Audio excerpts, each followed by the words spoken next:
Hello to all my artsy friends.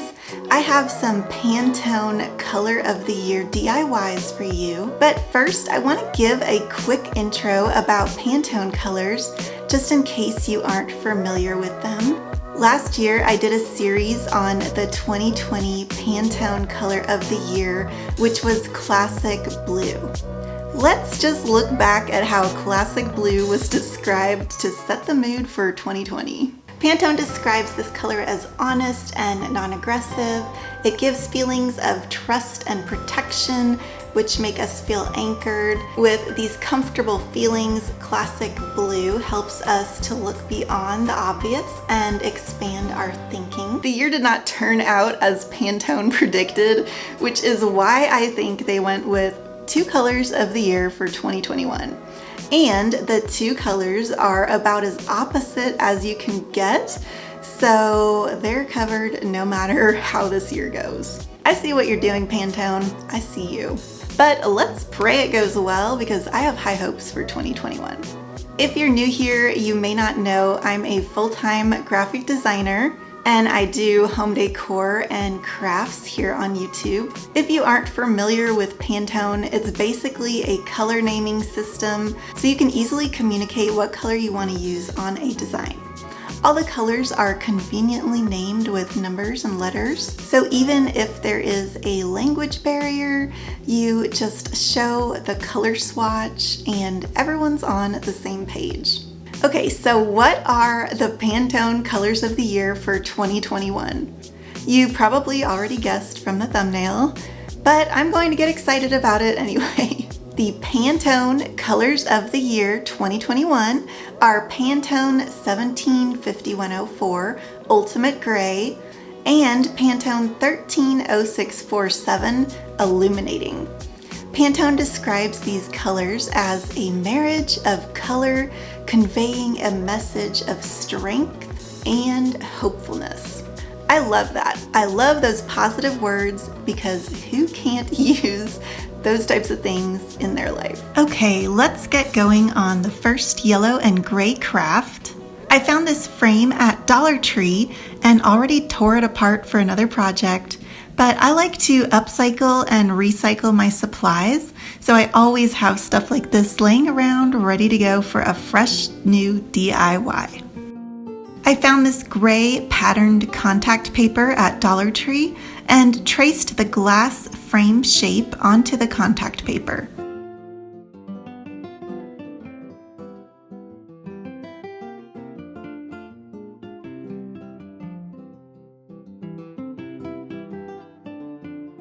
And then I just stuck it right onto the glass. I wanted to create some sort of three-dimensional wreath for this framed piece. I thought of this floral ball that I had made out of an old book, and I'm going to take a similar approach. But we'll be using two different yellow papers. I started with some yellow cardstock and cut out a few pieces with my paper stamper. I'll link the paper stamper that I have in the description box below. I used a dowel to fold it up into a petal type of shape. Then I thought I would add some texture and a hint of color by using this yellow ruled notepad paper.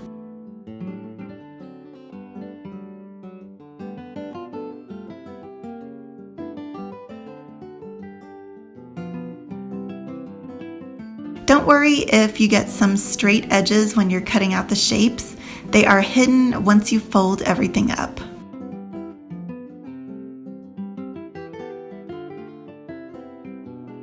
Okay, now I have my pretty white frame and what looks like enough petals to create the wreath. I traced a circle and then I hot glued the petals down one by one, alternating the two shades of yellow paper to give it a little bit of dimension.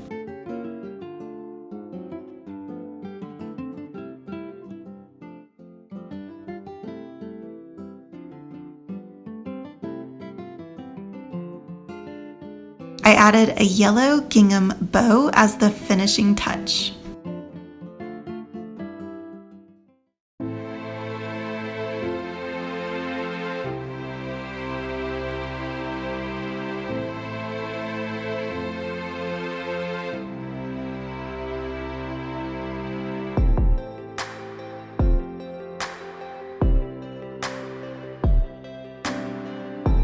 Here are the supplies I used for this project.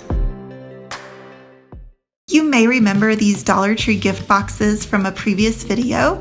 I used the lids of these in a Valentine's Day DIY, and now we're going to use the base of the gift box to make a cheerful floral arrangement. I started by wrapping these boxes with the gray patterned contact paper.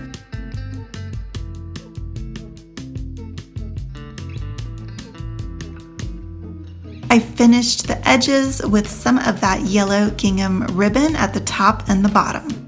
I secured it in place with a dot of hot glue.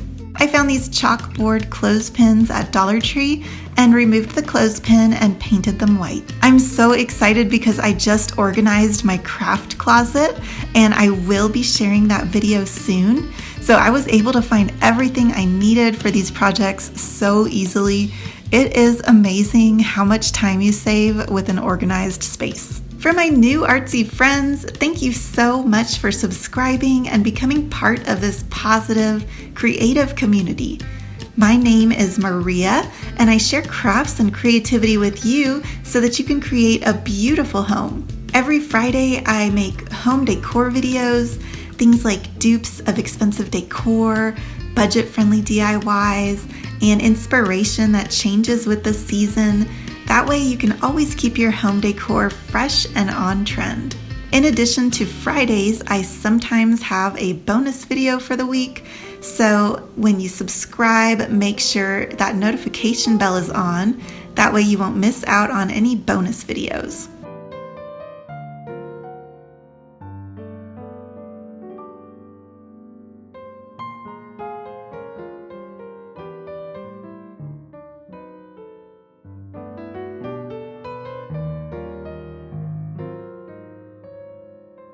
So I chose the words joy, love, and peace for this DIY.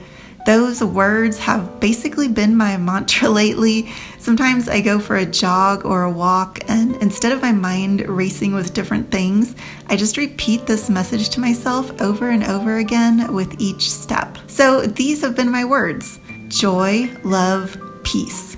If you think positive thoughts, you can attract those positive things into your life.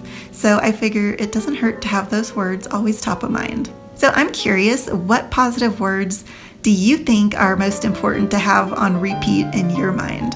Comment below and let me know.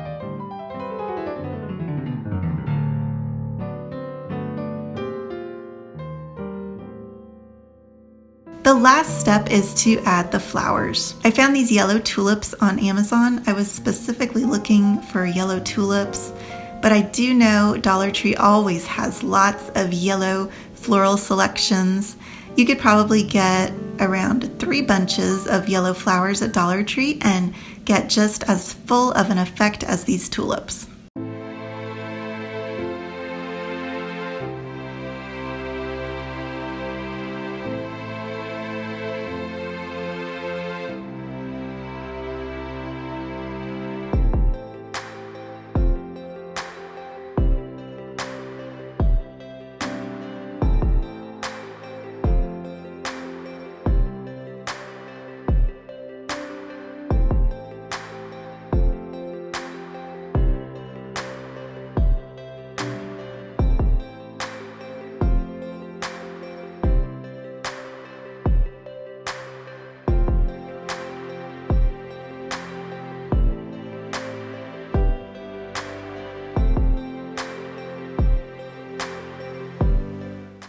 This is actually a stove cover from Dollar Tree. They come in a pack of 2, and I had made it into a Christmas sign.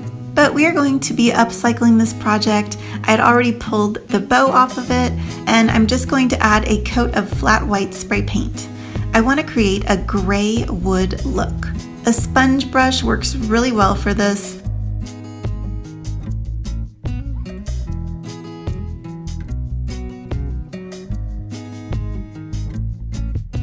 The trick to getting that faux wood look is to mix up your paint, but don't mix it up perfectly. You want a few streaks of black and white in there to make it look like wood grain texture.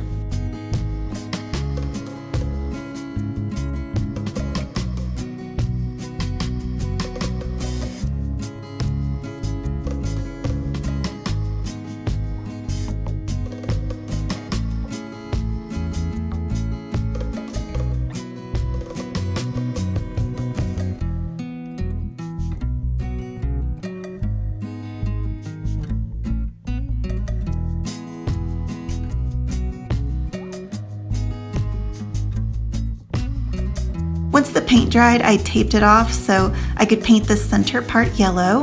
Oh, and I'm using acrylic paint for this part.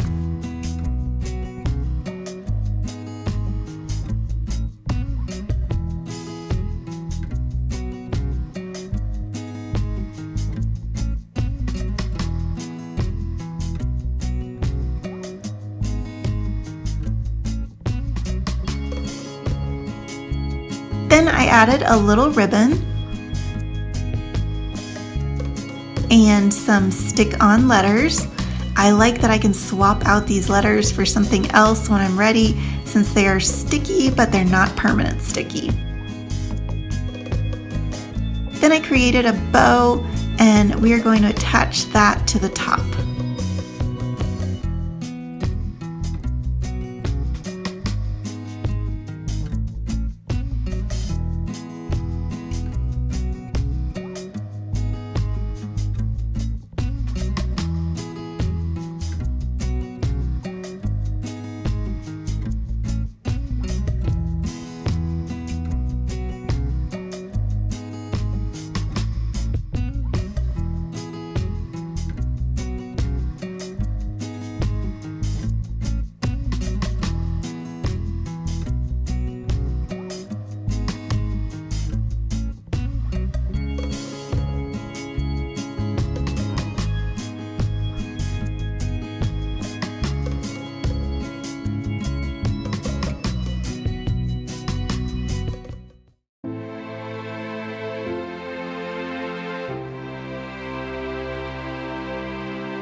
If you liked these DIYs, don't forget to subscribe so you'll know when my next crafts go up. Thank you so much for watching, and I hope you have a very creative day. Bye!